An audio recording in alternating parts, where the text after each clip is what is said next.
रायगड जिल्ह्यातील विक्रम mini door taxi चालकांनी प्रशासनाविरुद्ध आक्रमक पवित्रा घेतलाय।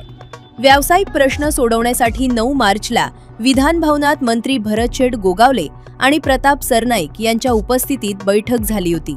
मात्र महिना उलटूनही बैठकीच्या निर्णयांची अंमलबजावणी झालेली नाही, असा आरोप चालक मालक संघटनेनं केलाय।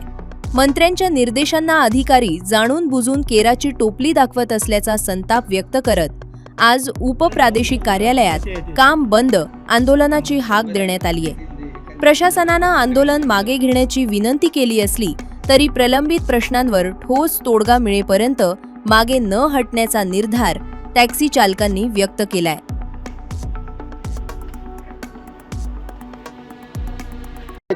प्रलंबित मागण्यांकरिता आज दिनांक 28/4/2026 रोजी कार्यालय पेड आरटीओ कार्यालय बंद काम बंद आंदोलन आज पुकारलं होतं।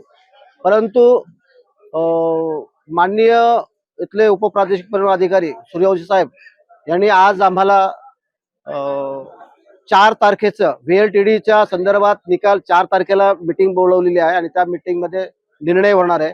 आणि 1 वर्ष वय वाढीच्या संदर्भातलं RTA मधलं ते उद्या प्राथमिक चर्चा कलेक्टर साहेबांबरोबर होणार आहे। त्यामुळे जो आजचा जो आम्ही काम बंद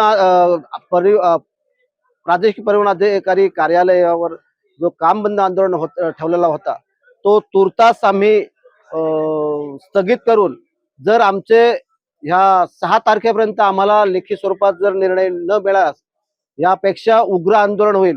मग त्याची सर्वस्व जबाबदारी शासनावर राहील, ह्याची जबाबदारी घेते। जो भ्रष्टाचार आणि जे तांत्रिक लूटमार केली जाते त्या उत्पादकांचा मी निषेध करतोय। त्या उत्पादकांनी जर पुढे जर अशी लूटमार करण्याचा प्रयत्न केला तर रायगड जिल्ह्यातला सर्व विक्रम मिलो चालक मालक त्यांना टकमक टोकावरून कडेलोट केल्याशिवाय राहणार नाही, याची सगळ्यांनी दक्षता घ्यावी, हेच माझं आव्हान।